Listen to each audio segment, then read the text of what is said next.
प्रार्थना। ओम असतो मा सद्गमय, तमसो मा ज्योतिर्गमय, मृत्युर्मामृतं गमय। ओम शांति शांति शांति।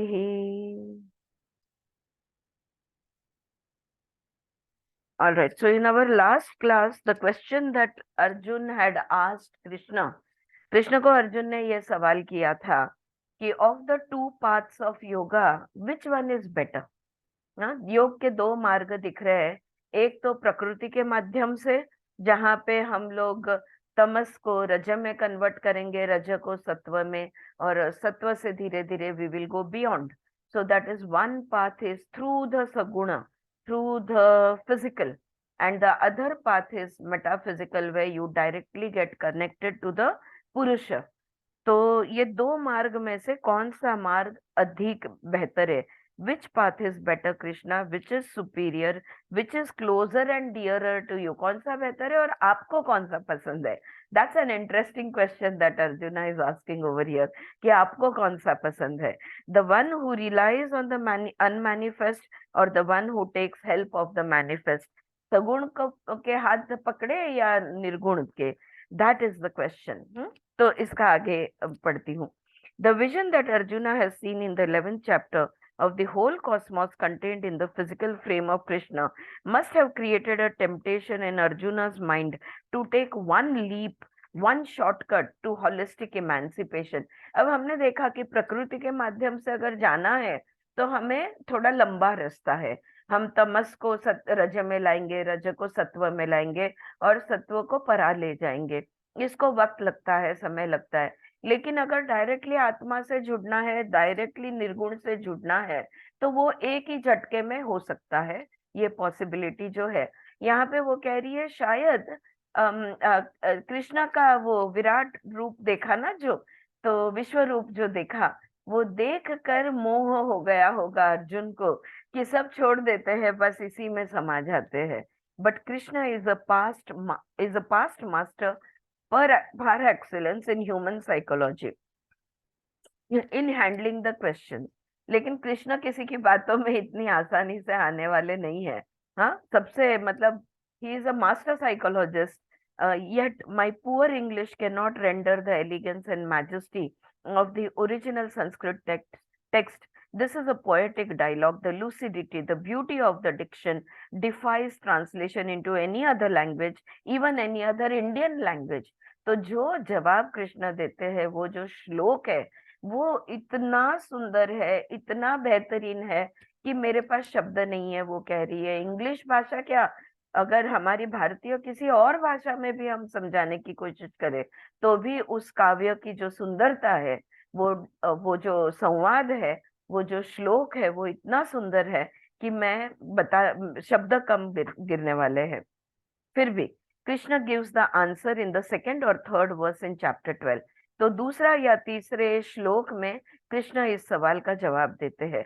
वो कहते हैं, he says, those whose actions and movements are filled with the awareness of the divine presence within and around themselves, whose actions are dedicated to me, the eternal truth of life, they are the best yogis।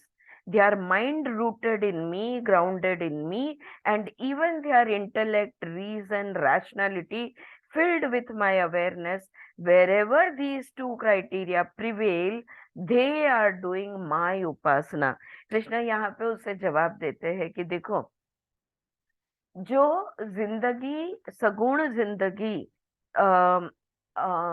जीते हुए हर पल, हर क्षण मेरी सजगता रखते हैं, मेरे साथ होते हैं, you know the cosmic awareness, those are the best kind. जो दोनों चीजें, सगुण भी सब कुछ जो भी करना है, रिस्पॉन्सिबिलिटी, सामाजिक जवाबदारी, कौटुंबिक जवाबदारी, खुद के तरफ की जवाबदारी, जो भी कुछ करना है वो सारा करते हुए, जिंदगी जीते हुए मेरी याद में हर पल हर क्षण रहते हैं, ये ऐसा व्यक्ति मेरी उपासना कर रहा है, ऐसा मैं समझता हूँ। दोनों चीजें होनी चाहिए, हाँ, एक चीज नहीं। अब उपासना जब वो कहते हैं दे आर डूइंग माई उपासना, वो मेरी उपासना कर रहे हैं, अगर ऐसा हम कहते हैं तो उपासना इस शब्द का मतलब क्या बना? Upasana is a very interesting word. Literally it means to be established in the proximity of the divine. उपासना इस शब्द का अर्थ होता है कि वो जो परब्रह्म है उसके सानिध्य में स्थित रहना, एस्टैब्लिश्ड रहना, फिक्स रहना, to be established in the proximity of the divine. They are always in intimate proximity to me. Krishna कह रहे हैं वो सबसे ज्यादा मेरे निकट है, because their consciousness is united with the transcendental principle of life. क्योंकि ये जो सगुण सजगता है ना, वो जो चित्त जिसको हम सच्चित वाला चित्त जो है, ये चित्त परब्रह्म से जुड़ा हुआ है, मुझसे जुड़ा हुआ है, ये मेरे उपासक है. They are always in intimate proximity to me because their consciousness is united with the transcendental principle of life. Their consciousness is united with the Purusha, Brahman, Ishvara. Whatever they may be doing on the physical plane, whatever their action, there is an invisible inner proximity between the individual and the absolute. If it is there, Arjuna, you know the secret of yoga and they are in living in union with me. तो कृष्ण अर्जुन से कहते हैं कि जो सदैव मेरा एहसास रखते हैं, सदैव मेरी जो सजगता रखते हैं, यानी मेरी उपासना में रहते. स्वाती, काय सांगायचंय तुला? हो, म्हणजे भक्ती मार्ग म्हणायचं का? काय मार्ग? भक्ती मार्ग म्हणायचं आहे का त्यांना? ह्या अध्यायाचं नावच भक्ती योग आहे. पण नाही नाही हा, त्यांनी ते 2 मार्ग म्हटलेत ना, तर 2 मार्ग म्हटल्यावर इकडे हा भक्ती योग असं नाही, 2 मार्गाचे त्यांनी सांगितले ना. एक मार्ग आहे सगुण आणि दुसरा मार्ग आहे निर्गुण. म्हणजे डायरेक्ट ब्रह्मशी जुळणं, हे निर्गुण. आणि सगुण म्हटलं तर आपल्यातलं जे तामसिकता आहे, त्या तामसिकताला राजसिक मध्ये आणि राजसिक विवेकला सत्व मध्ये कन्वर्ट करणं, आणि त्या सत्वामध्ये म्हणजे विवेक मध्ये येणं, विवेक ख्याती होऊन मग ऋतंभरा प्रज्ञामध्ये जाणं, पलीकडे जाणं. सो हा सगुण मार्ग मी म्हणते, सगुण हा शब्द मी वापरते, पण त्यांनी एक हा प्रकृतीचा मार्ग सांगितलाय आणि दुसरं म्हणजे डायरेक्ट पुरुषाबरोबर जुळणं. तर अर्जुनने विचारलं ह्या दोन्ही पैकी कुठलं बेटर आहे? तर कृष्णाचं म्हणणं असं आहे की सगुण मध्ये राहत असताना माझं जे ज्यांचं सजगता, माझी सजगता कायम ज्यांच्या मनात असते, ते माझे उपासक आहे, ते माझी उपासना करतायत. कृष्ण मास्टर सायकोलॉजिस्ट आहे, तर ते तुला सरळ उत्तर नाही देणार, ए घेऊ की बी घेऊ, ओके ए घे, ए बेटर आहे, असं ते नाही सांगणार आहेत. All right. सो ते काय सांगतायत की तुम्ही तुमचं आयुष्य जे काय जगताय, ते आयुष्य जगत असताना तुमचं सदैव माझ्याकडे लक्ष असेल, तर तो व्यक्ती सगळ्यात माझ्या जवळचा आहे. अरे हाँ. सो सो यहाँ पे वो कह रहे हैं कि और अर्जुन, अगर सजगता आप मेरी तरफ रखते हो तो आप समझ रहे हो कि मैं योग की, समस्थिति की, समत्व की, समाधि की बात कर रहा हूँ. तो ये समाधि जो लगाई है, ये उनका मेरे साथ जुड़ना जो हुआ है, उसके वजह से ये समाधि है. So they are united with me, is what he is saying over here. Seeing that Arjuna was puzzled by this cryptic reply. Swati, आज तू अर्जुन आहे. राईट. तर बाकी अर्जुन विचार करतोय नक्की काय उत्तर दिलं ह्यांनी, हे सांगितलं का ते सांगितलं. Seeing that Arjun was puzzled by the cryptic answer, Krishna, the eternal principle, eloquent, thorough Krishna says, my proximity is through consciousness. अगर आप मुझसे जुड़ना चाहते हो तो आपका चित्त जो है, ये चित्त के माध्यम से, सच्चित्त के माध्यम से आप मुझे जुड़ सकते हो। सो consciousness is the only connect. Which consciousness? Pure consciousness. हाँ, द एकाग्र के बाद की निरुद्ध अवस्था, उस निरुद्ध चित्त भूमि में अगर चले जाएंगे तो कृष्ण से जुड़ जाएंगे। But then the teacher, the friend, in a very gentle and affectionate manner, begins an elaboration of what he has said.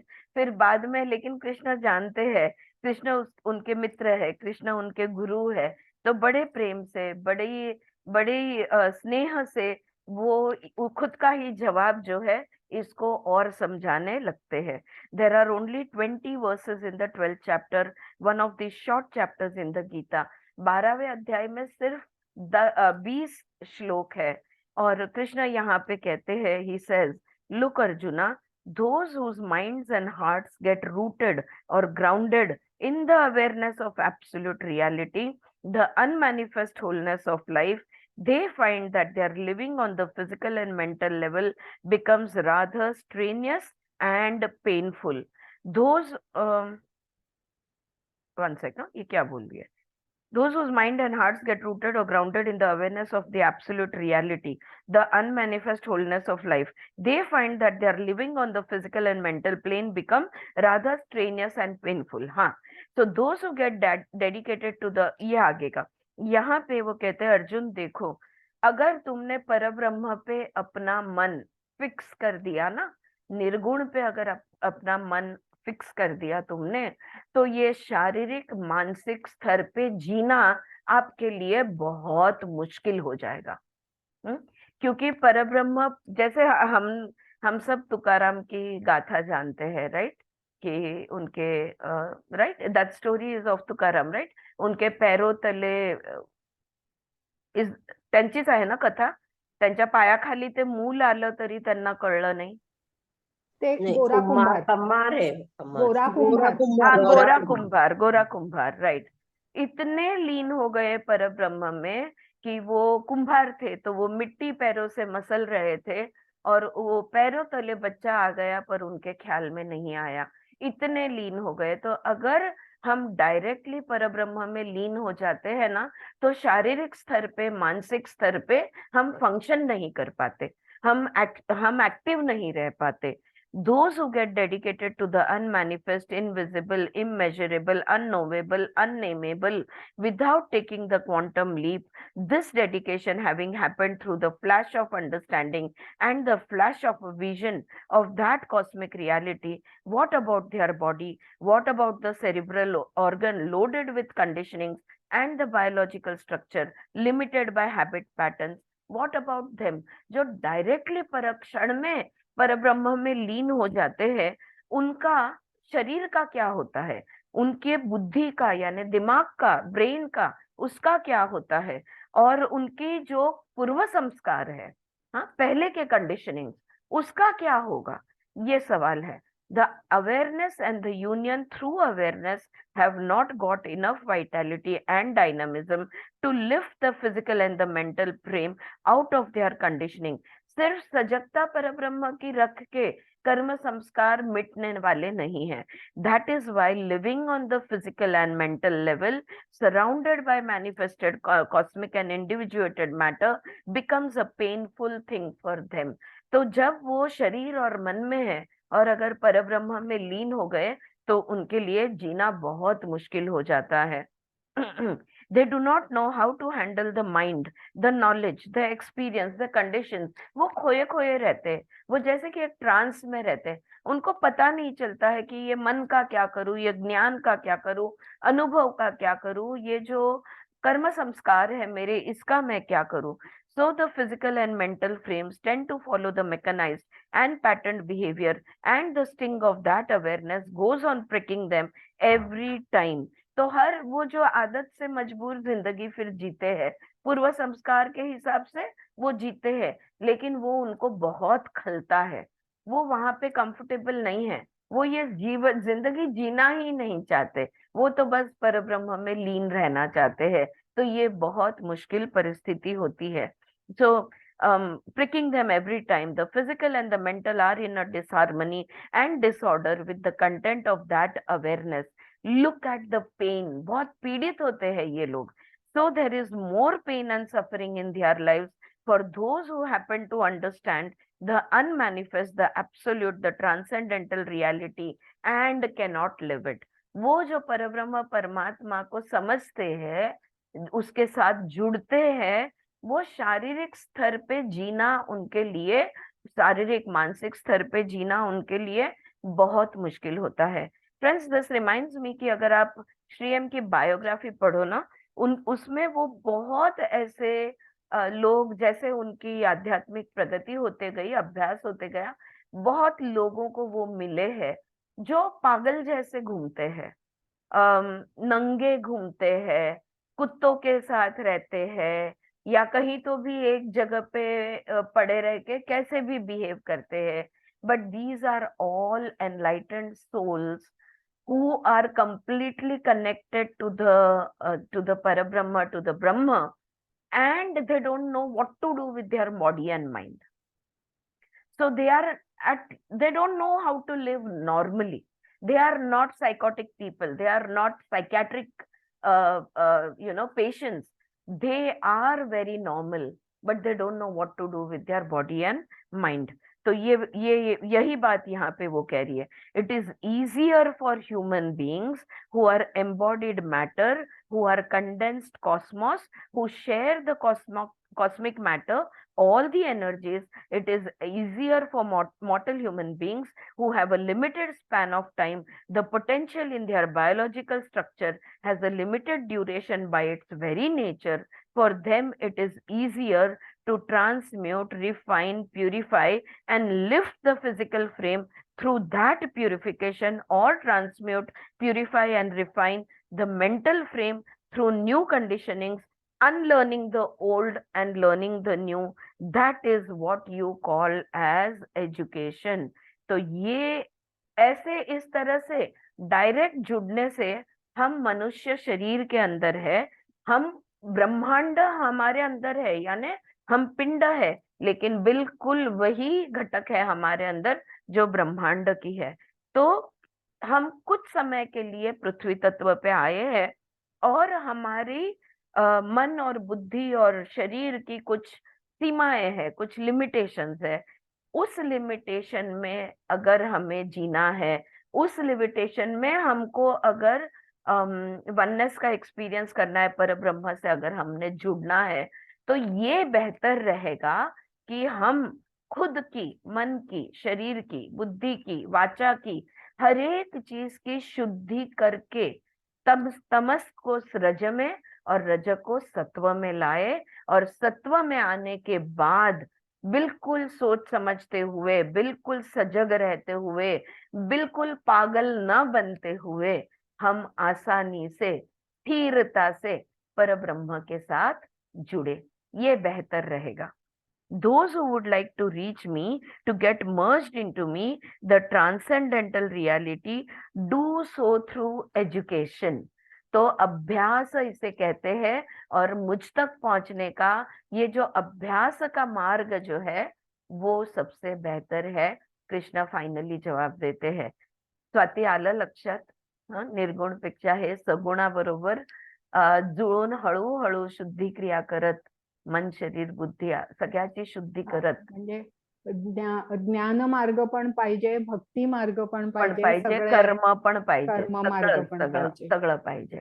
आणि ते सगळं करत असताना ध्यानामध्ये जाणं, आणि मग ध्यानातनं परिवर्तित होणं. So education is the process of purification, of eliminating the impurities in the body and mind. तो अभ्यास से शरीर और मन की शुद्धि करो, और फिर मुझसे जुड़ो. In one of the previous chapter, Krishna had said that the reality of life can be assimilated through renunciation of the false and education of the physical frame, of getting in tune with the understanding of truth.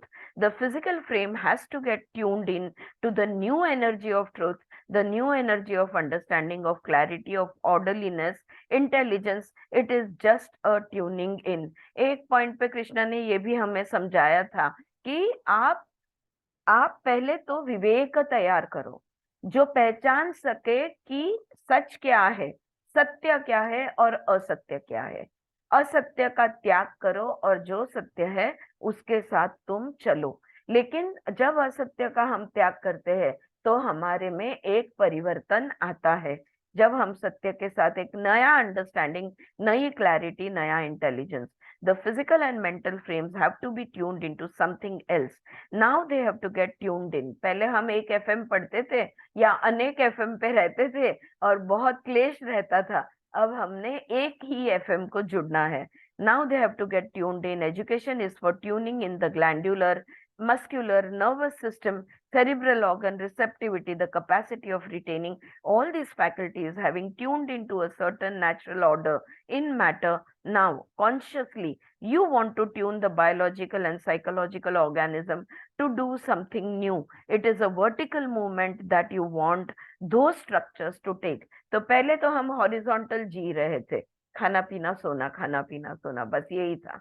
अब जैसे सजगता आती है, समझदारी आती है, परब्रह्म का अस्तित्व हम जानते हैं, हम कौन है ये हम जानते हैं, जीव जगत को पहचानने लगते हैं, तो धीरे धीरे हमारी गति ऊपर की तरफ होने लगती है। कृष्ण कहते हैं, so Arjuna, it is easier through education to understand and refine and tune again the physical and the mental. देखो, अगर शरीर अभ्यास के माध्यम से शरीर और मन को तैयार करते हुए अगर आप मुझसे जुड़ोगे तो ये आसान है, लंबा है पर आसान है।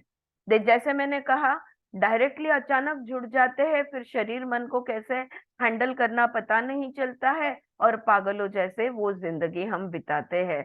तो ऐसा नहीं, यू रिमेन ग्राउंडेड, बिल्कुल पूरी सजगता रखते हुए, सब कुछ सोच समझते हुए, सब कुछ कायम एस्टैब्लिश्ड रखते हुए परिवर्तित हमने होना है।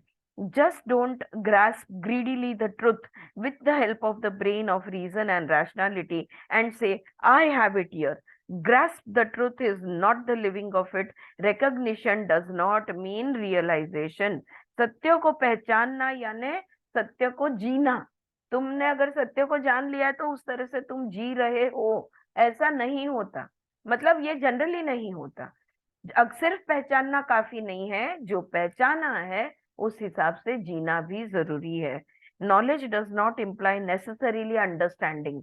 ज्ञान है इसलिए समझदारी है जरूरी नहीं है। हाँ, हम बहुत लोगों को जानते हैं जिनके पास बहुत ज्ञान है, right? So it is easier to follow the path of manifest matter by which you are surrounded and which is in your body, individuated and unindividuated matter surrounding you, and the embodiment of individuated matter as your frame, as your instrument of living, as a field of your operation. तो सगुण अपने शरीर में इस दुनिया में रहते हुए शरीर और मन की शुद्धि करते हुए धीरे धीरे आगे बढ़ना बेहतर है। Do you see with me that Shri Krishna is explaining a way to not only combine dhyana and karma with bhakti yoga? It is not a combination, it is a blending into them into something else, as you mix two colors and you get a new color. हाँ, so Swati बिल्कुल सही कहा आपने। ये ध्यान, कर्म, भक्ति, ये सब चीज को इकट्ठा, लेकिन किस तरह से इकट्ठा किया जा रहा है? जैसे दो रंग जब इकट्ठे करते तीसरा रंग तैयार होता है, उस तरह से ब्लेंड किया जा रहा है। In the same way, the dhyana part, that is the understanding of jnana, and the motion of karma are blended together, motionless and motion. ध्यान में अचल होते हैं, कर्म में चल होते हैं, ज्ञान भी चल है। ये चल और अचल को हमने दोनों को जोड़ देना है, दोनों को एक रूप कर देना है। ध्यान, understanding, makes you steady. Combining the motionless of dhyana and the motion of movement of karma, these two elements are brought together by Shri Krishna under the name of Bhakti Yoga.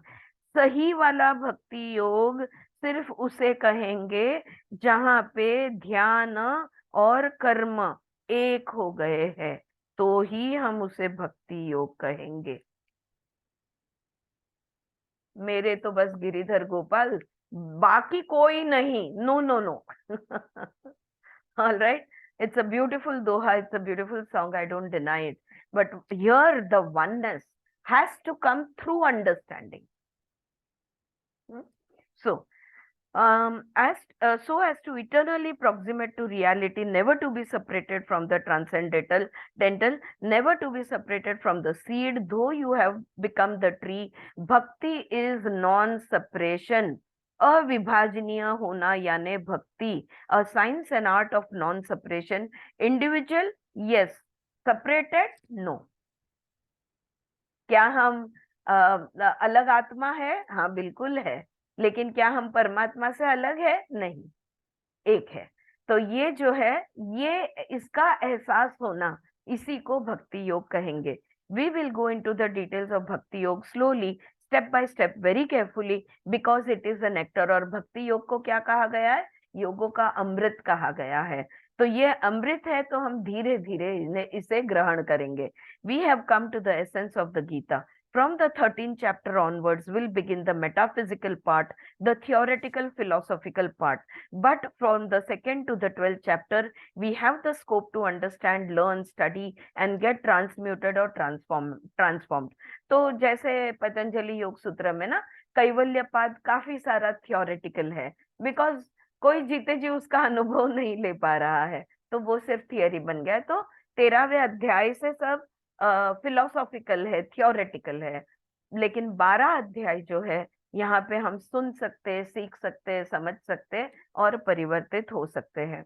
Krishna talks about again about अभ्यास, education, learning for discovery and not for acquisition, learning for transmutation and not for exhibition of scholarship of or erudition. Learning is fantastic. You learn while you live and you live while you learn. It is a holistic movement of life. जिंदगी जीने के लिए अभ्यास करते हैं, अभ्यास कर रहे हैं इसलिए जीते हैं। कोई और चीज के लिए अभ्यास हम नहीं कर रहे, न धन दौलत नाम शोहरत, किसी भी चीज के लिए नहीं, सिर्फ और सिर्फ जिंदगी जीने के लिए, और जिंदगी अभ्यास के लिए, अभ्यास जिंदगी के लिए। When it comes to the choice between the path of renunciation and the path of restraint, Shri Krishna recommends the path of restraint. संन्यास लूं या प्रत्याहार करूं? अगर ये सवाल हम कृष्ण को पूछते हैं, मैं क्या करूं, संन्यास ले लूं या बेहतर ये रहेगा कि मैं धीरे धीरे खुद पे नियंत्रण लाऊं, प्रत्याहार करूं? तो श्री कृष्ण कहते हैं कि प्रत्याहार करो धीरे धीरे, संन्यास लेने की जरूरत नहीं है। We have talked at the end of 11th chapter how all matter contain the 3 gunas, sattva raja tama, the steadiness of sattva, motion of raja and inertia और passivity of tamas, subduing tamas, restraining rajas and utilizing the steadiness of sattva is called as अभ्यास according to Bhagavad Gita. Bhagavad Gita अभ्यास का की व्याख्या किस तरह देते हैं? तमस को कम करो, रजस को कंट्रोल में रखो या नियंत्रण में लाओ, और सत्व का सत्व बुद्धि रखते हुए, सत्व स्थिर चित्त रखते हुए अभ्यास करो, सत्व को में स्थिर बन जाओ, इसे कहेंगे अभ्यास। तमस को कम करना है, रजस को कंट्रोल में रखना है और सत्व में रहना है, स्थित खुद को स्थिर करना है, इसे कहते हैं अभ्यास। For subduing the sensual structure, the earth or principles of inertia in our body, for subduing that, restraining rajas in the mind or the mental structure, Krishna introduces a new dimension. देखो, अगर हमने तमस, शरीर के तमस को और मन के रजस को कम करना है, बात ये सेंटेंस ध्यान में आया? शरीर के तमस को और मन के रजस को क्लियर है? याद है परसों का लेक्चर? हाँ, शरीर हमारा स्थूल है, पृथ्वी तत्व है, अचल है, तामसिक है। मन हमारा रजस है, क्योंकि वो हमेशा दौड़ते रहता है, चल है, वायु तत्व है, राइट? बाकी भी है, लेकिन ये एक चल है, एक अचल है। अब ये दोनों को अगर हमने नियंत्रण में लाना है, कंट्रोल में रखना है, तो कैसे करें? हाँ, शरीर को मार मार के दौड़ा है या मन को मार मार के रुका है? क्या करे? हाँ, नहीं, यहाँ पे कृष्ण एक अलग उपाय यहाँ पे हमको कहते हैं। ही इंट्रोड्यूसेस अ न्यू डायमेंशन, और वो है द एनर्जी ऑफ लव। यहाँ पे प्रेम लाना है हमें, He says the Godward voyage, the vertical ascendance becomes pleasurable, enjoyable, not painful. अगर सच में आप आध्यात्मिक मार्ग पे हो, सच में आपकी आध्यात्मिक प्रगति हो रही है, तो आपको दुख का एहसास कभी नहीं होगा। दर्द आएगा शरीर में, मन में, लोगों से, दुनिया से, लेकिन दुख आपको कभी भी नहीं होगा। हमेशा आप सच्चिदानंद यानी परमानंद की स्थिति में आप रहोगे, आप एंजॉय करोगे। If you realise that the purpose of human life is divination of matter, they are fantastic terms used by the Gita, divination of matter and the humanisation of the divine. हाँ, भगवान के रूप में इंसान और इंसान भगवान बन के रहे, तो इसके जैसा क्या हो सकता है? What can be better than this? The eternal law, the Lord, Purusha, Brahma, whatever it is called, the Satchitananda, have to be manifested in the human body holistically, in the whole being of the human animal. ये जो सच्चिदानंद की स्थिति है ना, ये सिर्फ मन में या सिर्फ बुद्धि में ऐसे नहीं, मन, बुद्धि, अहंकार, चित्त, शरीर, हर जगह पे ये महसूस होनी चाहिए। It is the humanisation of the divine principle. तो जो देव तत्व है ना, ये हमारे मनुष्य शरीर में आ जाएगा, and the eternal Krishna and divination of matter, और हम भगवान बन जाएंगे। As long as matter and spirit remain isolated from each other, जब तक देवत्व और मनुष्य तत्व एक दूसरे से अलग रहेंगे। कैसे अलग रहते हैं? हमारा देव तत्व, मनुष्य तत्व अलग है। किस चीज के वजह से? They remain away from each other due to ignorance, avidya. हम जानते ही नहीं कि मनुष्य तत्व में ही देव तत्व है, और देवत्व ही मनुष्य में मनुष्य तत्व समाया हुआ है, right? Due to ignorance and illusionary separation between being imposed upon Prakriti and Purush, matter and spirit, there is bound to be suffering, says Shri Krishna. जब तक प्रकृति और पुरुष, हमारा शरीर और आत्मा, ये जब तक मन, शरीर और आत्मा, ये जब तक अलग अलग है, तब तक हमें दुख होता रहेगा, हम सहन करते रहेंगे, we will suffer till we understand that both are one together, both are one and the same. Do you know what divinity is? चलो अब ये बात को देखते हैं कि देवत्व किसे कहते हैं, डिवाइन, है ना? ये किसे कहते हैं? It is that which is not created by human thought, it is self generated. What is divinity? देवत्व किसे कहते हैं? जो मनुष्य के दिमाग से नहीं आया, जो स्वयं निर्मित है। देव तत्व वो तत्व है जो सेल्फ जनरेटेड है, स्वयं निर्मित है। We call that divine or divinity because it is self-existent, self-generated, self-controlled. It is a causeless cause, which is cause and creation together, which is a rootless root or source of creation. We call that divine or divinity. It has not been brought about by human thought. It has not been shaped by the human hand. मनुष्य ने इसे नहीं घड़ा, ये खुद से ही है, खुद से ही रहता है, और खुद में ही वो खुद से ही नियंत्रण, खुद स्व नियंत्रण, स्व अस्तित्व में ये होता है। यहाँ पे कार्य और कारण, कॉज एंड इफेक्ट अलग अलग नहीं होते, कार्य कारण भाव एक ही होता है, वही बीज है, वही वृक्ष है, एक सब कुछ जिसमें समाया है, उसे हम कहते हैं देवत्व। और जो मनुष्य ने नहीं बनाया, ये एक तत्व है जो हमने नहीं क्रिएट किया।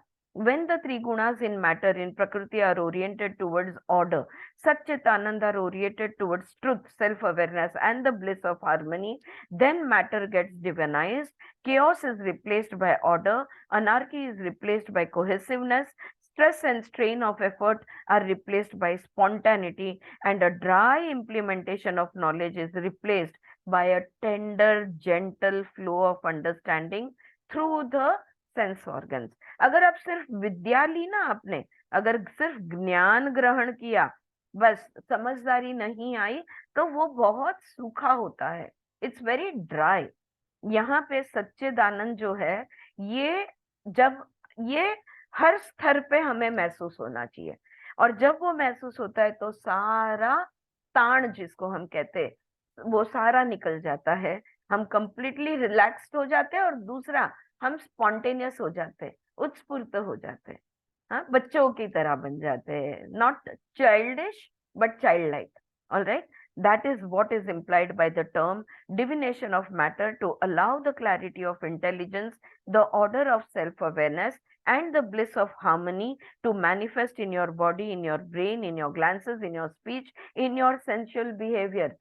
सत को जाना, सत की सजगता यानी चित्त, और सत की चित्त यानी सत की सजगता के वजह से होने वाला आनंद, सत चित आनंद. ये अवस्था जो हमारी है वो हमारे शरीर में, बुद्धि में, मन में, वाचा में, दृष्टि में, हमारी नजर में भी ये सच्चिदानंद दिख जाएगा. अगर ये सच्चिदानंद की अवस्था आती है, जब आती है, तब ये हमारे अस्तित्व के हर पहलू में दिख जाएगा. It becomes very visible through our. नजर उनके साथ आंख मिलाओ, ऐसे लगता है जैसे कि रोम रोम प्रेम से भर गया हो हमारा. There are people like that, you know, that when others look at them. मैं ये नहीं कह रही हूँ कि वो मेरे पिता है या मेरी माता है या मेरा कोई है, उनको देख के मुझे नहीं, वो ये जो व्यक्ति होते हैं ना, जिनके कण कण में सच्चिदानंद दिखता है, कोई भी उनको देखेगा ना, उनका ध्यान भी ना हो, लेकिन उनको देखते ही बहुत परमानंद का अनुभव होता है.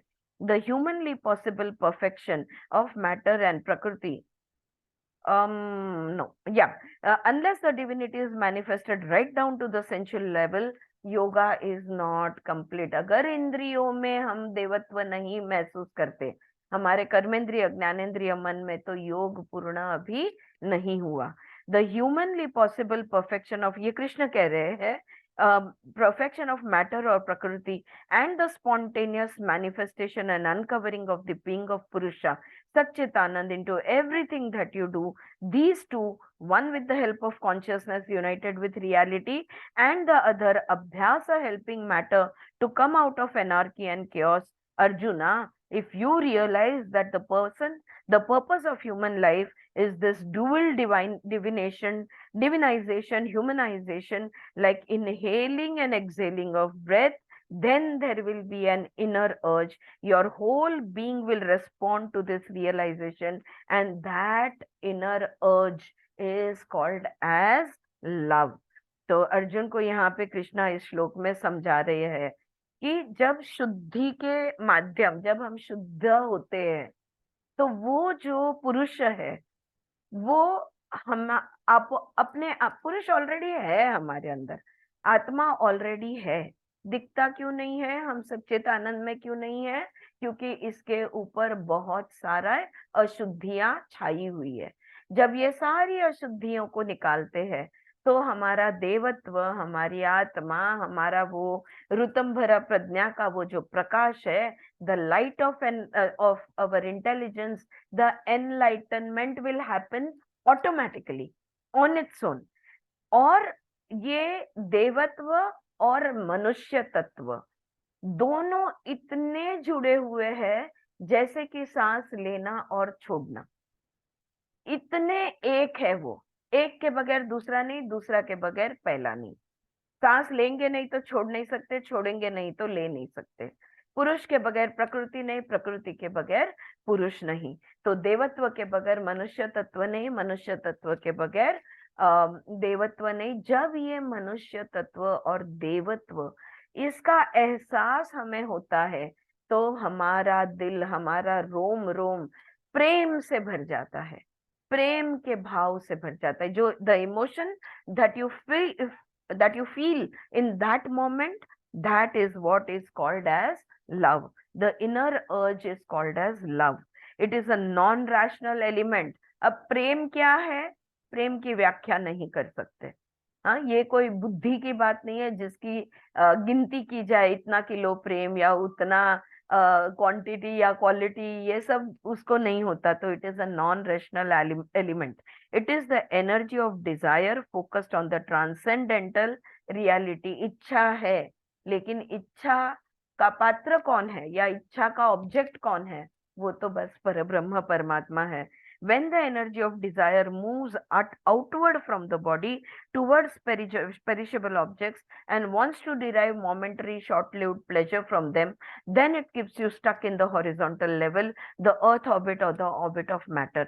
जब हम छोटी छोटी खुशियों के लिए छोटी छोटी चीजों से जुड़ते रहते हैं ना, तो हम पृथ्वी तत्व में है, हमारी गति हॉरिजॉन्टल है। लेकिन जब हम हमारा प्रेम, हमारी इच्छा उस ब्रह्म, परब्रह्म, आत्मा, ईश्वर, उसकी जब हमारी इच्छा होती है तो हम ऊपर की तरफ उठते हैं, right.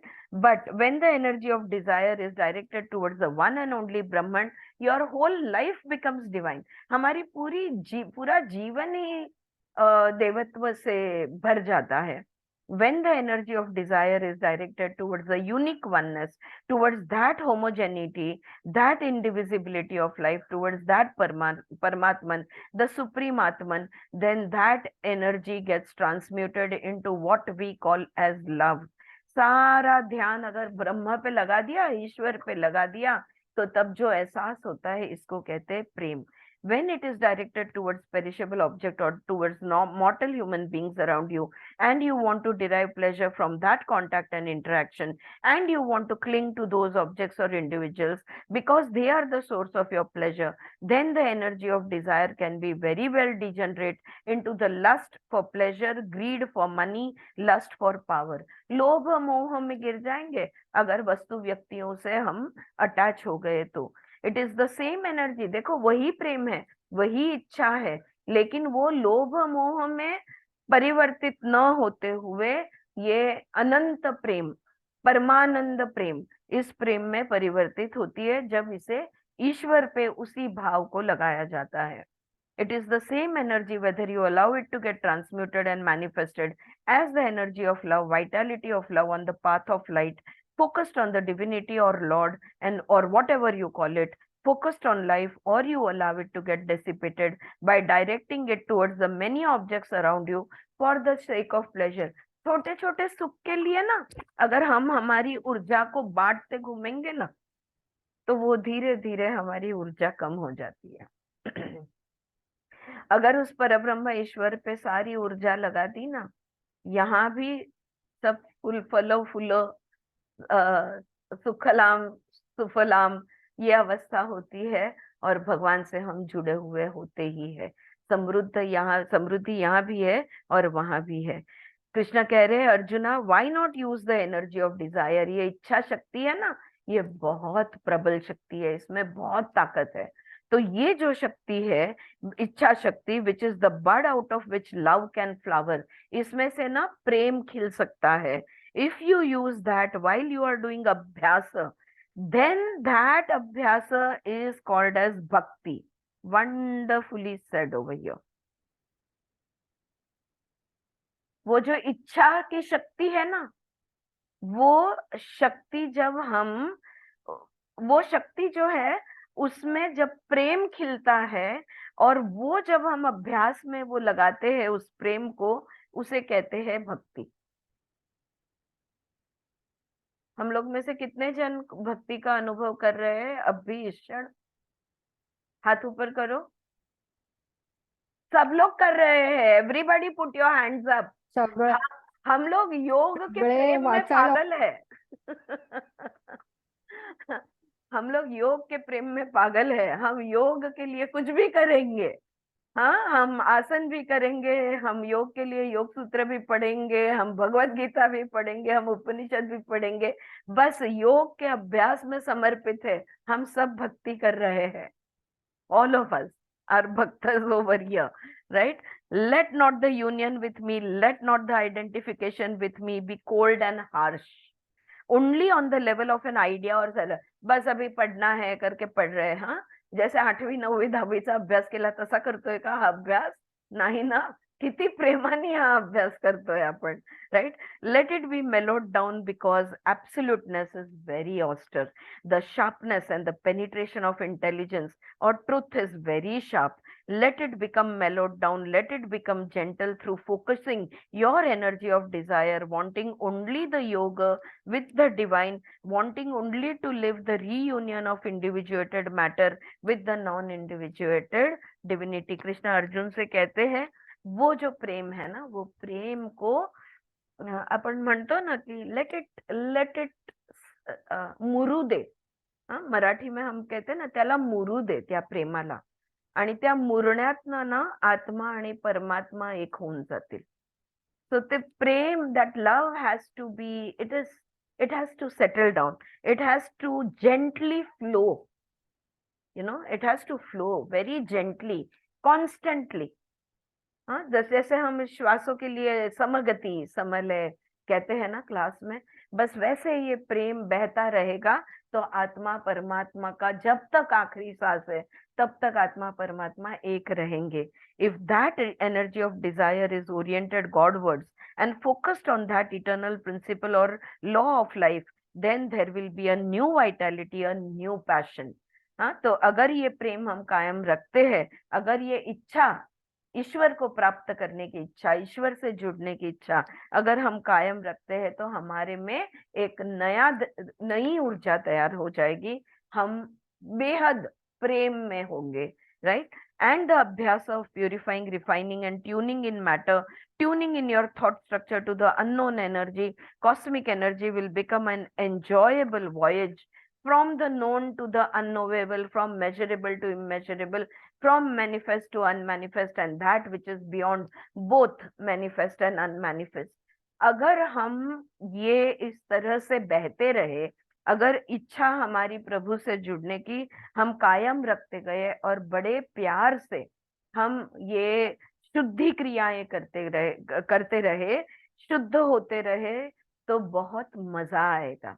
You will enjoy the journey like we are all doing right now, and we have been doing for years together. We are enjoying the journey. हमको कोई जल्दी नहीं है कि बस जल्दी जल्दी अब मेरा ध्यान लग जाए, जल्दी जल्दी मैं योगी बन जाऊं. हमें कोई जल्दी नहीं है, इतना मजा आ रहा है.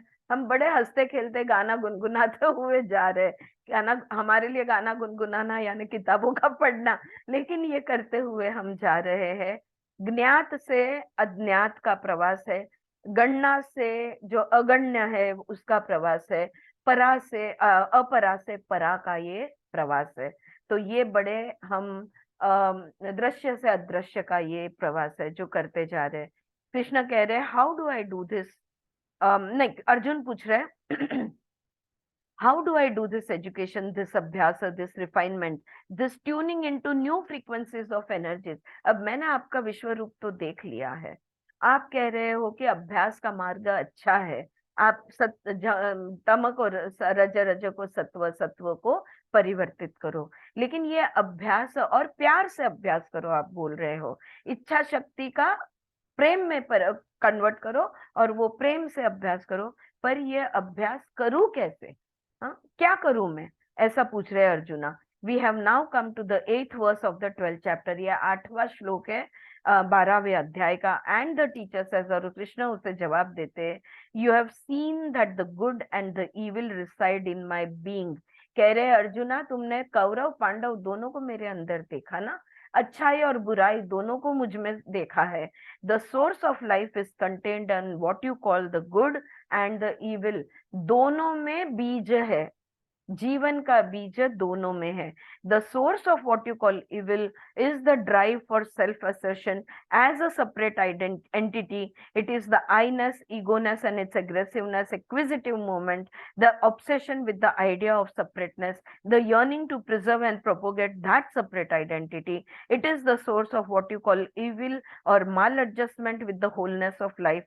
After all, evil is maladjustment or lack of adjustment, and good is harmony with the indivisible wholeness, non-fragmented wholeness of life. अच्छाई और बुराई दोनों तुमने मुझ में देख ली है. अब बुराई वो है जो खुद का अलग अस्तित्व कायम रखना चाहता है. ऑलराइट, और अच्छाई वो है जो समा जाना चाहता है। इतना सिंपल है। बुराई किसे कहते हैं? जो अपने आप को अलग समझता है, एक्सक्लूसिव। और अच्छाई किसे कहते हैं? जो इंक्लूसिव है। आओ, हम सब भाई भाई है, हम सब आत्मा है, right? So Krishna says to Arjuna, the good and the evil are contained in me, दोनों भी मुझ में है। The senses which are the source of pleasure, pain and sensation are contained in me in matter. तो इंद्रिय जो है और वो जो सुख दुख देने वाले, जो भी हमारी दृष्टि, सुनना, स्पर्श ज्ञान, ये सारे ज्ञान भी मुझ में है। You have seen how what we call pain, pleasure, hot, cold, birth, death, growth, decay, everything is contained in the seed of life. हाँ, जब हम पैदा होते हैं तो एक ही चीज पक्की है। जिस दिन हम पैदा होते, जन्म लेते, एक चीज पक्की है कि मृत्यु अटल है। तो ये जो बदलाव है, या ये जो दोनों चीजें है, अच्छा बुरा, ठंडा गरम, ये जो भी कुछ है, ये सारा उस बीज में समाया हुआ है। आई एम द सीड, और मैं बीज हूं। नथिंग एग्जिस्ट विदाउट मी, और मेरे बगैर कोई चीज अस्तित्व में नहीं है। I am the content of all life and I am the seed of all creation. मुझसे ही सब कुछ आया है, ये पूरा ब्रह्मांड मुझसे निर्माण हुआ है, और ये ब्रह्मांड में मैं पूरी तरह मौजूद हूँ। If you have seen that, Arjuna, and you have realized it, then begin the abhyasa by maintaining, बहुत सुंदर जवाब दिया कृष्णा ने, by maintaining equanimity when your body and mind are visited by pleasure or pain. Don't get excited one or shaken by the other. कैसे अभ्यास करूं? कृष्णा ने, अर्जुन ने पूछा कि how do I do this अभ्यास, this refinement, this purification of my energies? And Krishna कहते हैं, start with समत्व, start with pleasure हो या pain हो, न तुम प्लेजर से नाचने लगोगे और न तुम पेन से रोने लगोगे। ये वाला समत्व से तुम शुरुआत करो। या Selja, you want to say something? Sthita prajna also you can call it, yes, where you remain in equanimity with all things. Yeah. So don't get excited by one and shaken by other. तो सबसे पहला lesson क्या है? सम रहो। सुख आए, दुख आए, अच्छा हो, बुरा हो, जो भी कुछ होता है, उसके रिएक्शंस में हम बहुत कभी ऊपर उड़ने लगते हैं और कभी जमीन में नीचे गड़ जाने की इच्छा करते हैं। दोनों भी नहीं होना चाहिए। Begin the study of Abhyasa Yoga, a new orientation to your life. Become aware that they have the same source. One is harmonious trend and the other is disharmonious. है ना? एक हार्मनी में है, जो अच्छा है वो हार्मनी में है जिंदगी के साथ, और जो बुराई है वो जिंदगी के साथ हार्मनी में नहीं है। एक बैलेंस में है, एक इम्बैलेंस में है। अच्छाई और बुराई में और कोई फर्क नहीं है। फर्क इतना ही है कि एक बैलेंस में है और दूसरा बैलेंस, एक पूरक है। पिंड ब्रह्मांड के साथ पूरक है तो अच्छा होता है, पिंड ब्रह्मांड के साथ पूरक नहीं है तो बुरा होता है। You have to educate your body and mind not to get excited, tense, frustrated or worked up. शरीर को और मन को, दोनों को, छोटी छोटी बातों में डर जाना, छोटी छोटी बातों में गुस्सा आना, छोटी छोटी बातों में उछलने लगना, छोटी छोटी बातों में डिप्रेस हो जाना, मूड चला जाना, ये जो फ्लक्चुएशन है ना, ये चित्त वृत्ति है। इन वृत्तियों को रोकोगे तो योग, समत्व, समभाव में आ जाओगे। तो समभाव में जब रहते हैं तब ये फ्लक्चुएशंस zigzag होता नहीं है। So if you learn to maintain equanimity in the face of pleasure and pain, success and failure, honor and humiliation, if you learn that, then by sustaining, yes ma'am, थोड़ी देर के लिए audio नहीं आ रहा था। अच्छा, अभी सुनाई दे रहा है? या okay, so I will read that again. If you learn to maintain equanimity in the face of pleasure and pain, success and failure, honor and humiliation, if you learn that, then by sustaining this equanimity, it will become a vital force in you. बहुत शक्ति आ जाएगी चित्त शक्ति आपकी बहुत, प्राण शक्ति आपकी बहुत बढ़ जाएगी अगर तुम डामाडोल होते नहीं रहे, अगर तुम सुख और दुख, मान अपमान, इन सब चीजों से तुम हिलते झूलते नहीं रहे, स्थिर रहे, तो समत्व में आ जाओगे। और समत्व में आओगे तो एक विशिष्ट शक्ति तुम्हारे में आ जाएगी। You have to live in the world, you have to live surrounded by your co-human beings and other species. Why not begin the study Abhyasa? This duality of life is bound to be there wherever you move. You are embodied matter. You have a considerable long span of life in this body. Though it is perishable, you are going to be interacting an embodied matter with matter around you, individuated and non-individuated. Why not begin the study? इस दुनिया में रहने वाले हैं, हर प्रकार के लोग मिलने वाले हैं, हर प्रकार की घटनाएं होने वाली है, तो इस अभ्यास से क्यों ना शुरुआत करें, जब हम खुद को समत्व की स्थिति में रखने का प्रैक्टिस, अभ्यास क्यों नहीं हम करें, राइट? यहाँ से ही शुरुआत करते हैं, अपने आप शुद्धि होती जाएगी। Awareness of the wholeness and non fragmentability of life will enable you to sustain an equibalence at the sensual level and equanimity at the level of your mind, inner and outer. Equanimity or equibalence or equipoise give a steadiness, a stability to the being. सजगता में रहोगे, पूर्ण की सजगता। किस चीज की सजगता? पूर्ण की। पूर्ण कौन है? ईश्वर। अगर ये सजगता में हम रहेंगे तो हमारे इंद्रियों के स्तर पे, मन के स्तर पे हम बहुत ही स्थिर और शांत रहेंगे। मन हो, शरीर हो, हम बिल्कुल स्थित रहेंगे, स्थित प्रज्ञ रहेंगे, और पूरे अस्तित्व में हमारी एक स्थिरता आ जाएगी। तो क्यों यहाँ से शुरुआत न की जाए, ऐसा कृष्ण कह रहे हैं। आगे इसी बात को अगले पैराग्राफ में वो कहती है कि छोटी, जो मैंने समझाया वही, छोटी छोटी बातों में खुश हो जाना, छोटी छोटी बातों में डिस्टर्ब हो जाना, कभी हंसना कभी रोना, ये कभी खुशी गम, कभी गम, ये करते नहीं रहना है, इसको समत्व नहीं कहते हैं। खुशी हो या गम हो, हम समस्थिति में, अंदर से हम स्थिर है, शांत है, सम है। So Arjuna, it is a pragmatic thing that I am telling you.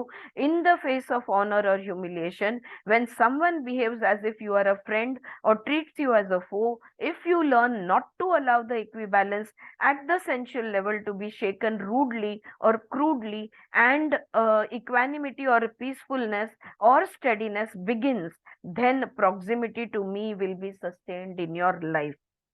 कोई तुम्हें मान देता है, कोई सम्मान देता है, कोई तुम्हें मित्र की तरह मानता है, कोई तुम्हें दुश्मन मानता है, कोई दोस्त बनाता है, कोई दुश्मन मानता है।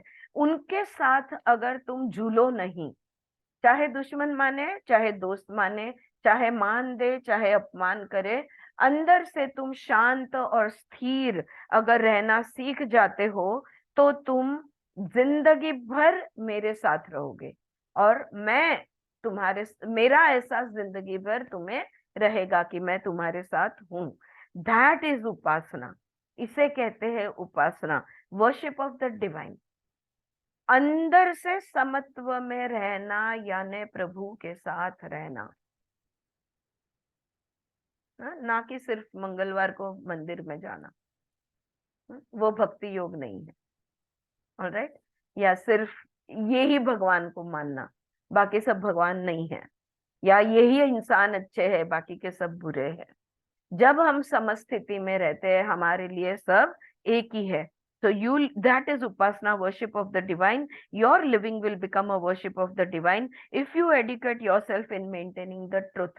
इस सत्य को अगर तुम, जो सच्चित है, जो सत्य है, ईश्वर का सत्य, परब्रह्म परमात्मा का सत्य, अगर ये तुम्हारे जहन में पक्का बैठा हुआ है, तो हमेशा तुम सत्य के साथ रहोगे, उपासना में रहोगे और मेरे साथ रहोगे। कृष्ण कहते हैं। In Sanskrit two very interesting phrases are used. Sanskrit में है ना, दो बहुत इंटरेस्टिंग फ्रेज है। One is yoga is skill in action, योग कर्मसु कौशलम, ये जो एक फ्रेज है। Equibalance at the sensual level is called a skill. जब हमारे कर्मेंद्रिय, ज्ञानेंद्रिय, ये जब परफेक्टली बैलेंस्ड होते हैं ना, इसी को कर्म कहते हैं, कर्म कौशल्य, कौशल्य कहते हैं, स्किल कहते हैं। तो हमारे इंद्रियों जो भी कर्म करते हैं वो अगर स्थिरता से करते हैं तो इसे कौशल्य हम कहेंगे, और इसी को योग कहते हैं। Not to be shaken, upset, disturb, frustrated, depressed, ये चीजें हमको कभी नहीं होती। ना हम कभी फ्रस्ट्रेट होते हैं, ना हम कभी डिप्रेस्ड होते हैं, ना हम कभी अपसेट। छोटा मोटा होते रहता है, नहीं ऐसा नहीं, कभी कभी हो भी जाता है, लेकिन ज्यादातर हम सम रहते हैं। और चाहे तुम, और सम रहते हुए अगर ईश्वर की सजगता साथ में है तो सोने पे सुहागा, उपासना। You know, new imbalances are generated out of those moods, and one imbalance leads to another. It is a very chaotic and anarchical daily life. The anarchy and chaos may be inward and not verbalized. तो पहला एक term है योग कर्मसु कौशलम, और दूसरा है inner equanimity, स्थित प्रज्ञता, ये दूसरा टर्म है।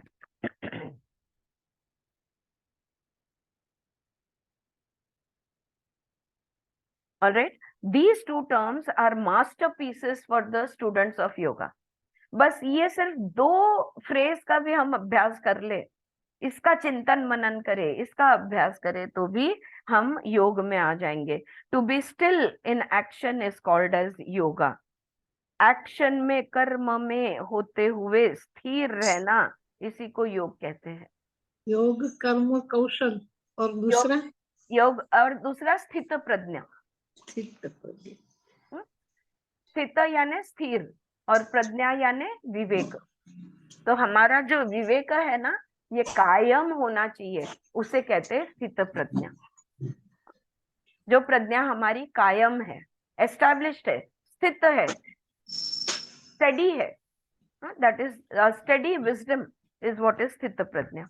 So to be still in action is called as yoga because you skillfully dodge the tension of duality. हाँ, हम बड़े कौशल्य से सुख दुख में से आराम से पार कर जाते हैं।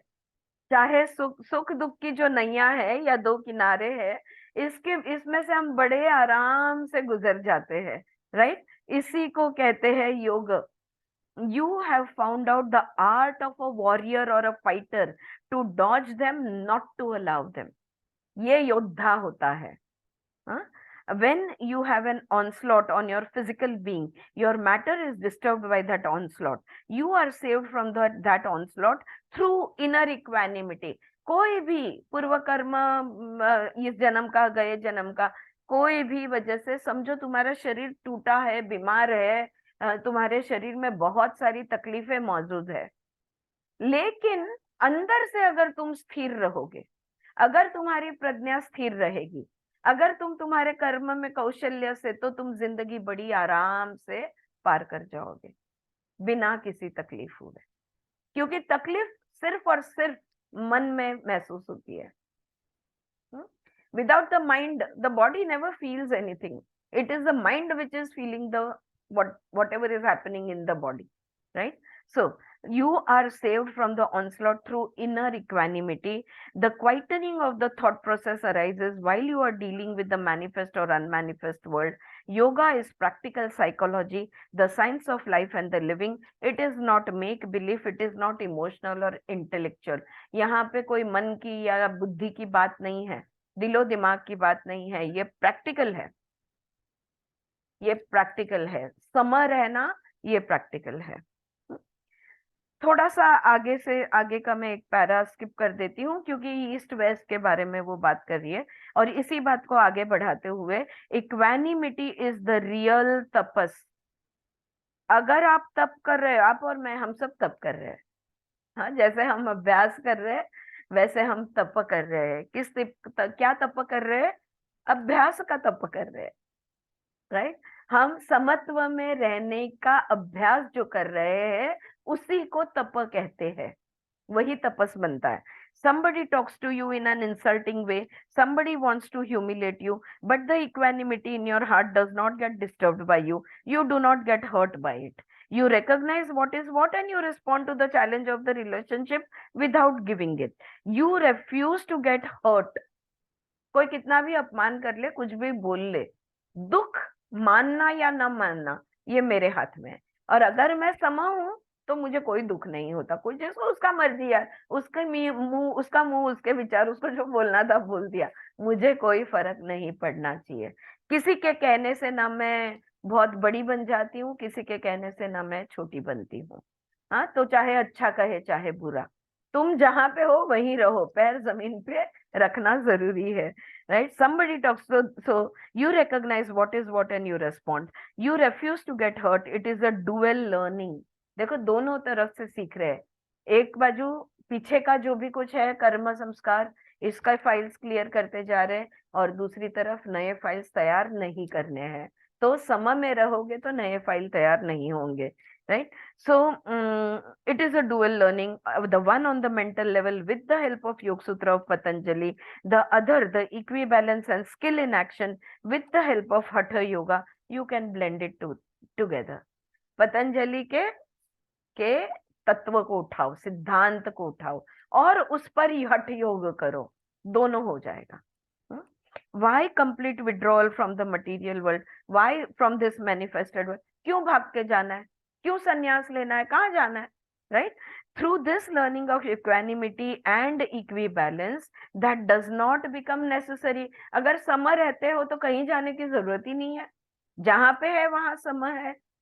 हाँ, क्यों, याद है ना, बहुत रोना आया था जब एक दिन, हाँ वैशाली जागी है इसका, ऐकते इसका हाँ, खूप रडू येतं, फुटून किंवा खूप खुशी होते, नाही सम राहायचं, हाँ, always remain in the sam. यही जो है, through this learning of equanimity and equibalance, that does not become necessary. कुठे संन्यास घ्यायचा नाहीये, कुठे यात्रेला जायची गरज नाहीये, जे काय आहे इकडे सममध्ये राहायला शिकायचंय।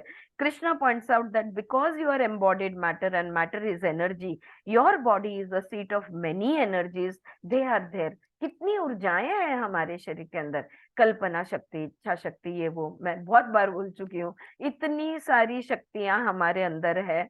Life cannot be idle and energies contained in the matter cannot be idle. क्या ये ऊर्जाएं अचल होकर रह सकती है? कोई ऊर्जा कभी भी अचल नहीं रह सकती। No energy can remain idle. It is always in movement, right? They are going to be active. How can you withdraw from life? क्या लगता है तुम्हें, तुम अगर कोई गुफा में जाके बैठ जाओगे या हिमालय पे चले जाओगे तो भूख नहीं लगेगी, नींद नहीं आएगी, शरीर की कोई इच्छाएं नहीं होगी, वासनाएं उठेगी नहीं, क्या लगता है? हाँ, so they are going to be active. So how can you withdraw from life? जिंदगी को छोड़ के कहाँ जाओगे? वो नूतन का शायद एक गाना है ना, अब वो कौन सी वाली फिल्म का, जहाँ पे कि तुम इंसान हो यार, तुम इंसानियत छोड़ के कहाँ जाने वाले हो, इस दुनिया को छोड़ के कहाँ जा सकते हो। Very beautiful song, I can't recollect it now. संसार से भागे फिरते हाँ, हो, संसार से भागे, वंडरफुल, आम्रपाली। हाँ आम्रपाली का गाना है, सही। संसार से भागे फिरते हो, भगवान को क्या तुम भगवान को पाओगे? तुम क्या पाओगे? Yes, that is the sentence. अगर संसार से भाग गए तो भगवान कहाँ से मिलने वाले हैं? हाँ, ये हम सब ने ध्यान में रखना है। So they are going to be active. How can you withdraw from life? How can you turn your back on all karma? Karma is your destiny. कर्म छोड़ के कहाँ जाने वाले हो? कर्म करना यही तो हमारी ये है, डेस्टिनी है, बोला तो हमारा नसीब है, ये हमारी इंसान होने का हमारा है। There is both this law of Satchit Ananda of the supreme reality, but there is also the law of karma. एक तरफ परब्रह्म ईश्वर है, दूसरी तरफ पुरुष है और दूसरी तरफ प्रकृति है, दोनों है। एक तरफ सच्चित आनंद है तो दूसरी तरफ कर्म है, दोनों को बैलेंस में लाना होगा। Even moving through the span of 100 years of human life, doing karma is not a source of bondage and there is no other path for you. Karma is the best thing for individuated embodied matter in the non-human species, in animals and birds. If their intelligence is at the subconscious level, karma is at the instinctual level. और हम आगे वो समझाती है कि जैसे हम मनुष्य है, और ये हमने कर्म के चैप्टर में एक्चुअली काफी सारा किया हुआ है, तो मैं सिर्फ थोड़ा बहुत समझा देती हूँ कि हम अगर मनुष्य जन्म में आए हैं तो कर्म करने से हम भाग नहीं सकते, ये बात को हमने समझ लिया है। लेकिन वो जो कर्म करना है वो ईगो के को लेकर नहीं करना है, हाँ, समत्व में कर्म करना है। दूसरी बात वो समझाती है कि अगर सिर्फ खुद का विचार करोगे, सेल्फ सेंटर्डनेस रखोगे, तो भय हमेशा तुम्हें रहेगा, और भय में रहोगे तो डिफेंस में हमेशा जिंदगी काटोगे, राइट। तो उसके बारे में थोड़ा सा यहाँ पे है, मैं थोड़ा सा स्किप करने वाली हूँ। तो श्री कृष्ण सेज, तो यहाँ पे श्री कृष्ण कह रहे हैं, arjuna you can not turn your back on Karma. तो जिंदगी से, संसार से भागकर कहाँ जाओगे तुम? तो अर्जुना, कर्म करने से भागकर तुम नहीं जा सकते। कर्म योगा इज योर डेस्टिनी, कर्म योग तो तुम्हें करना ही होगा। ज्ञान योग इज योर प्रेरोगेटिव, ज्ञान योग ये तुम्हारा चॉइस है। तो ये प्रेरोगेटिव लेके तुम डेस्टिनी को मिलने जाने वाले हो। Are you going to take this prerogative and meet your destiny? That you have to decide, and you manifest truth with the tenderness of love, utilizing the fire of energy of desire when you have blended the karma yoga, jnana yoga and generated bhakti yoga। तो क्या करते हैं हम? जब वो जो इच्छा शक्ति है उसकी अग्नि को लेकर जब हम प्रेम निर्माण करते हैं, उस इच्छा की शक्ति से, उस अर्ज से जब हम प्रेम मन में हमारे जागृत होता है, you take the tenderness of love, you manifest the truth. और कर्म योग और ज्ञान योग जब एक होते हैं तब जाके भक्ति योग तैयार होता है। इतना सारा अलग अलग योग का सब अभ्यास, वेदांत का अभ्यास, ये बात जो है ना, ये बिल्कुल मैं इसको 1000% मानती हूँ। डायरेक्ट भक्ति योग हो ही नहीं सकता। समझदारी से तुम अगर कर्म करते हो, काम करते हो, सोच समझते हुए अगर काम करते हो, प्रेम अपने आप आएगा, फिर तुम्हारा रोल कोई भी होने दो। If there is no love between you and your boss, between you and your husband or wife, between you and your children or in-laws or whatever it is, if there is no love, then you will, तो समझ जाना, अगर प्रेम नहीं महसूस हो रहा है किसी भी संबंध में, तो समझ जाना कहीं ना कहीं ज्ञान में यानी समझदारी में गड़बड़ थी, इसलिए कहीं ना कहीं हमारी एक्शन चूक गई, गलती हो गई, और इसलिए प्रेम नहीं है। If you want to bring this at the practical level, if you don't feel love for a person, any person, then it is because you have misunderstood. And out of the misunderstanding, you have taken a wrong action. And that is why there is no love. ज्ञान से कर्म, कर्म में से भक्ति। Meditation होना चाहिए, प्रेम होना चाहिए। मेडिटेशन कर नहीं सकते, प्रेम किया नहीं जाता, हो जाता है। It is a consequence, right? All right. So having said that, I'm going to skip a few more sentences where she talks about, comparisons of Upanishads and Yoga Sutras. When a person has done the Abhyasa and merely perfected the physical and mental structure as much as it is possible in human form, what are the characteristics of such a person? How do you recognize such a person? And what is the quality of his behavior in this world and with nature?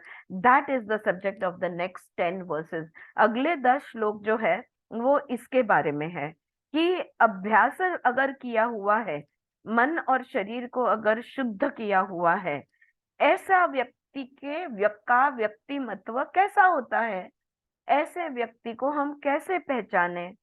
दुनिया में, प्रकृति में ये व्यक्ति अपनी जिंदगी किस तरह से जीता है, इसके बारे में अगले 10 श्लोक है। सो all the karmas unto me, the divinity, transcendental law of principle of truth and bliss.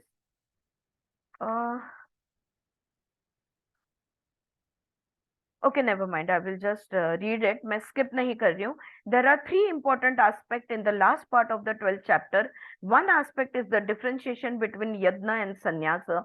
Another aspect would be the steps suggested by Bhakti Yoga for a progressive ascent or divination of matter. And the third aspect is the logical and natural consequence of either looking upon the whole life as a wheel of sacrifice or yajna, looking upon the whole life as a consecration to the sovereign divinity. Before we take up these 3 aspects, may I remind the student of yoga of some important teachings of not only Bhagavad Gita but also of the Upanishad and the Yoga Sutra. तो 3 चीजें जो है 12वां अध्याय के आखिरी हिस्से में 3 चीजें आती है। यज्ञ और संन्यास में क्या फर्क है? यज्ञ यानी देखो, हमने यज्ञ करना यानी जुड़ना होता है, संन्यास यानी छूटना होता है। तो यज्ञ और संन्यास। दूसरी बात आती है would be the steps suggested, the aspect would be the steps suggested by Bhakti Yoga for a progressive ascent or divination of matter. दूसरी बात आती है दिल में भक्ति का जागरूक होना। और तीसरी बात आती है इन दोनों का परिणाम क्या होता है। तीसरी बात यह है कि logical and natural consequence upon looking of the whole life as a yajna. इसका परिणाम रूप क्या होता है? पूरी जिंदगी हमारी हम एक यज्ञ समझकर जीते हैं। और बाद में थोड़ा सा अगर let us proceed to the third dimension, that which is beyond the manifest and the unmanifest, beyond the visible and the invisible, beyond the sensory and the occult, beyond Mula Prakriti. The terms manifest and unmanifest become irrelevant to the existence of transcendental energy of truth, awareness and bliss, Satchitananda, the Purusha of Sankhya, Ishvara of Raj Yoga, Brahma of the Vedantin. There is no mind there, there is truth, awareness, bliss, Satchitananda. तो समझने की ये बात है, कोई भी मार्ग ले लो, जो भी कुछ कर लो, कोई इसे सत्य कहेगा, सत्य की सजगता, कोई इसे सच्चिदानंद कहेगा, कोई इसे ईश्वर कहेगा, कोई इसे पुरुष कहेगा, बात तो एक ही बनती है। जहाँ पे चित्त वृत्ति नहीं है, जहाँ पे माइंड नहीं है, वहां पे सत्य है, सजगता है, सच्चित और आनंद की स्थिति होती है। ये सच्चित और आनंद की स्थिति कब बिगड़ती है? जब मन बीच में आता है। इसलिए पतंजलि ने व्याख्या ही योग की दे दी, चित्त वृत्ति निरोध, क्योंकि it is the mind which causes all the fluctuations.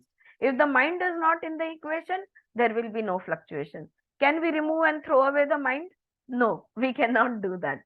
सो बड़े प्यार से इस मन को हमें मोड़ना होगा, परिवर्तन करना होगा, right? These are the 3 dimensions of life, and the understanding and clarification of the 3 dimensions blended into what you call life is necessary for the study of yoga. Let us proceed. If these points are clear, we are taking a very important verse from the 12th chapter. अगले श्लोक की तरफ जाते हैं। अगला श्लोक ये है, renouncing all the karmas into me, the divinity, the transcendental principle of law or principle of truth and bliss. Krishna कहते हैं सारे कर्म मेरे चरण में अर्पण कर दो। आपके सारे कर्म जो है ये मुझे आप समर्पित कर दो, मुझ पर छोड़ दो, मुझे अर्पण कर दो। Now this word renunciation is very interesting.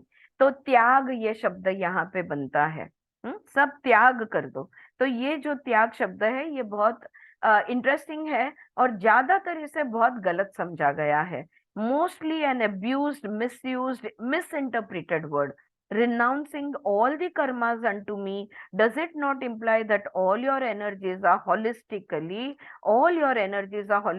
gathered together into their homogeneous whole, not separately as emotion, thought, theory, physical activity? सब कुछ त्याग करना का मतलब क्या होता है? यानी जो भी तुम्हारे कर्म का त्याग, ये या कर्म को समर्पित कर दो। I am not very sure whether त्याग ये शब्द यहाँ पे यूज किया है रिनंसिएशन के लिए या सन्यास बोला है। अगर सन्यास हो या त्याग हो, दो में से एक शब्द यहाँ पे रहेगा इस श्लोक में। लेकिन कर्म को मेरे हवाले करना, यानी क्या, इसका क्या मतलब होता है कि जो भी हमारे अंदर ऊर्जाएं हैं, हमारे अंदर इच्छा शक्ति है, हमारे अंदर विचार शक्ति है, हमारे अंदर काम करने की शक्ति है, स्नायुओं की शक्ति है, ये जो भी शक्तियां हमारे अंदर है, इन सब को इकट्ठा करना, यही उसका मतलब होता है। हाँ, सबको इकट्ठा करना। When these energies are focused upon the essence of existence, truth, awareness, harmony, that act of focusing the energies is the content of renunciation. आप खुद को you surrender yourself to me. Renounce everything. छोड़ दो सब कुछ, मेरे हवाले छोड़ दो। कैसे छोड़ेंगे हम? जो भी हमारे अंदर की शक्तियां हैं, ये सारी शक्तियों को इकट्ठा करेंगे और फिर उसके साथ, उस इकट्ठी की हुई शक्तियों के साथ परब्रह्म ईश्वर को याद करेंगे। यही होगा त्याग, यही होगा संन्यास, यही होगा छोड़ना, यही होगा समर्पण। When these energies are focused upon the essence of existence, and that act of focusing the energy is the content of the renunciation. Please do see with me, it is not withdrawal. Renunciation, sannyas is not something negative. संन्यास यानी छोड़ के निकल जाना नहीं। संन्यास ले लो अपने कर्मों से, यानी क्या करो, अपने सारी शक्तियों को इकट्ठा करके वो मुझे सौंप दो, दे दो, right? So is not negative. It is the most positive and creative movement that human beings are capable of. इतना छोटा सा भी कंट्रोल हम छोड़ने को तैयार नहीं है। अभी फिलहाल मेरे पास एक काउंसलिंग केस चल रहा है। मेरे बेटे के लिए मैं ही निर्णय कर लूंगी। मेरे बेटे के लिए बेस्ट सिर्फ मुझे पता है, मेरे पति को नहीं, और पति को नहीं तो किसी और को तो बिल्कुल नहीं। इतना भी कंट्रोल हम नहीं छोड़ना चाहते दूसरों पे, हमारे अपनों पे या खुद पे। और यहाँ पे वो कह रहे सारी शक्तियों को इकट्ठा कर दो और मुझे, और संन्यास ले लो। तो संन्यास ले लो यानी छोड़ के भाग जाओ नहीं, सारी शक्तियों को समर्पित कर दो। Right? When all the energies are focused upon the ultimate reality, the sovereign supreme Chaitanya Paramatman Brahman, then the very act of holistic focusing on truth, on awareness, on harmony, that very act contains the seed of redemption. Redemption का seed of redemption, यहीं पे क्षमा है, यहीं पे सब कुछ ठीक हो जाएगा, यहीं पे सारे हमारे सात खून माफ, सब कुछ हमारी गलतियां जो है सारी माफ हो जाएगी। अगर वो हम चाहते तो हमने सारी शक्तियों को इकट्ठा करके ध्यान लगाना है परब्रह्म ईश्वर पे, बस इतना ही करना है। अब आप बोलोगे इसी को तो हम मेडिटेशन कहते हैं। बिल्कुल, किया करो, इसी तरह का मेडिटेशन किया करो। अपना विचार, अपनी भावनाएं, अपनी इच्छा शक्ति, अपनी विचार शक्ति, सारी शरीर की शक्ति, मन की शक्ति, सारी शक्तियों को लेकर एक साथ इकट्ठा करो। Gather up all your energy, centre yourself, focus your mind on the God, focus your mind on the परब्रह्म ईश्वर। When all the actions are renounced unto the divinity, the essence of existence, the sovereign transcendental principle of truth, this redeems the bhakta, the devotee.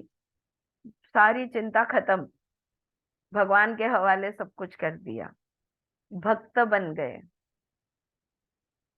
सब नाटक खत्म। All right, you see, we feel secure in the idea that there is some savior, some redeemer who will wash away all our sins, we will purify us. Now the Gita is telling us that your act of dedicating all your energies to truth, to the ultimate intelligence, not dedicating them to their ego, not dedicating them to the motivations of your ego, but dedicating to life, that activates the redeeming energy.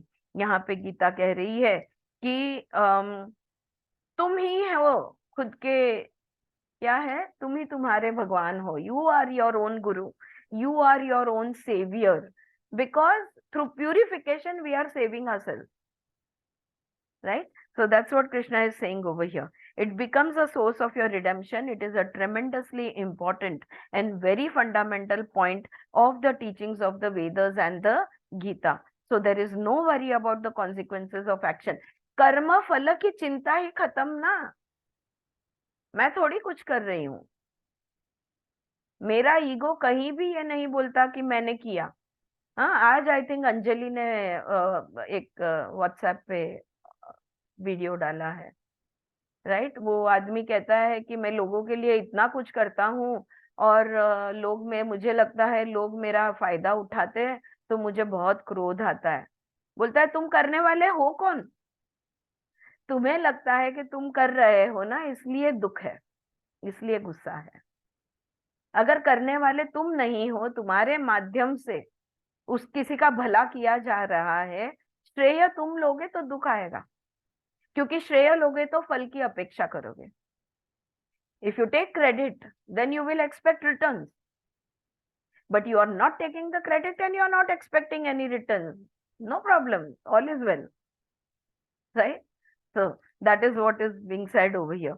So there is no worry. The act of living becomes the act of worshipping the divine. You are worshipping life. कोई बैठ के पूजा पाठ करने की जरूरत नहीं है। कोई बेलपत्र चलाओ, ये चढ़ाओ, वो चढ़ाओ, ये करो, वो करो, तेल चढ़ाओ, कुछ भी करने की जरूरत नहीं है। अगर 24 घंटे अगर उस ईश्वर का ध्यान हम करते हैं, तो क्यों कुछ और। तो हम, हमारी हर नजर, हमारी हर मुस्कान, हमारे हर हाव भाव, हमारा किया हुआ हर काम, हमारा बोला हुआ हर शब्द, सब कुछ तो उसको समर्पित है। और क्या अलग से पूजा करनी है? जिंदगी ही एक पूजा बन जाएगी। Your life is your worship. What separate worship we want to do, right? You are worshipping life through every movement of yours, because you are the physical and psychological embodiment in which you live. Your dwelling place has all the energies given unto you by the supreme life. You cannot afford them to waste away. They are not going to remain idle. So channeling them, utilizing the energies in order to manifest the concealed truth, awareness and bliss in you, this is renunciation. इसको संन्यास कहेंगे। सच्चिदानंद पर देखो, ऊर्जाएं तो अचल नहीं रहेगी।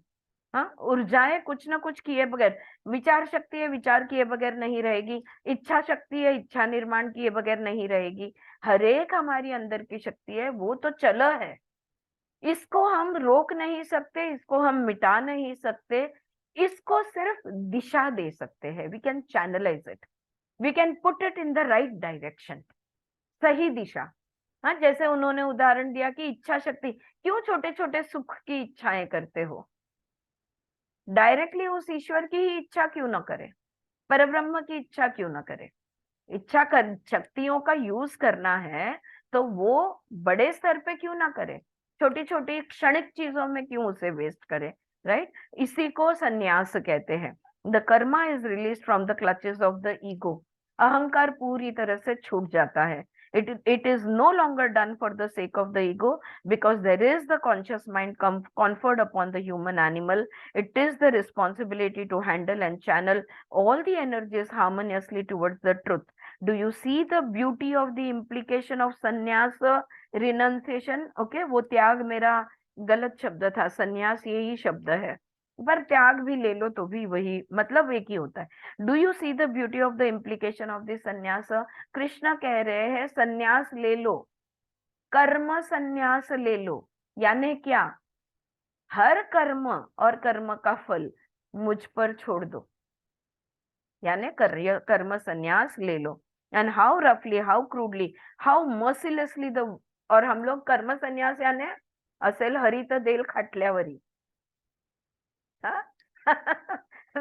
बैठे हैं, भगवान है तो वो मुझे खिलाएगा, दाने दाने पे लिखा है खाने वाले का नाम, मेरा नाम जहां लिखा है वो मुझे मिलेगा, ये नहीं। हम इसकी बात नहीं कर रहे हैं। जो भी शक्तियां हमारे अंदर है उसको सबको ईश्वर को समर्पित कर दो, कर्म अपने समर्पित कर दो, कर्म फल छोड़ दो, इसको कहते हैं संन्यास। तो ये पहला पॉइंट हुआ जो यहाँ पे हमने लिया है, पर यहाँ पे हम रुकते हैं। और उसके बाद दूसरा पॉइंट चालू होता है। तो वो दूसरा पॉइंट जो है, if you are not capable of such a holistic, अगर ये नहीं कर सकते, इस तरह का कर्म संन्यास अगर आप नहीं ले सकते तो क्या करूं? हाँ? सबको ये होता नहीं है ना. So we are all Arjun, and Arjun is talking the language of our hearts, right? So Arjun is asking, if I can't do this, then what should I do? वो हम मंडे को पढ़ेंगे. All right, यहाँ पे रुकते हैं. All good. किसी को कुछ कहना है? वंडरफुल ये ना, so beautiful. ये कंटिन्यूटी आज चाहिए थी actually. Because when Krishna is saying that when Arjun is asking which path is better, we had to have the answer today, right? सोमवारी पूर्ण होईल आरती. काय म्हणते? सोमवारी पूर्ण होईल. होईल होऊन जाईल. ए तू मगाशी म्हणाली आम्ही पण नावं द्यायची आहेत का? तू 8 जणींची नाही नाही दिली नाही आहे? नाही नाही नाही नाही नाही. आपण हा. काही द्यायचं नाहीये. ते नुसते नंबर टाकलेत. बोलूया आपण. ओके, हा. चलो. Thank you very much. Thank you so much.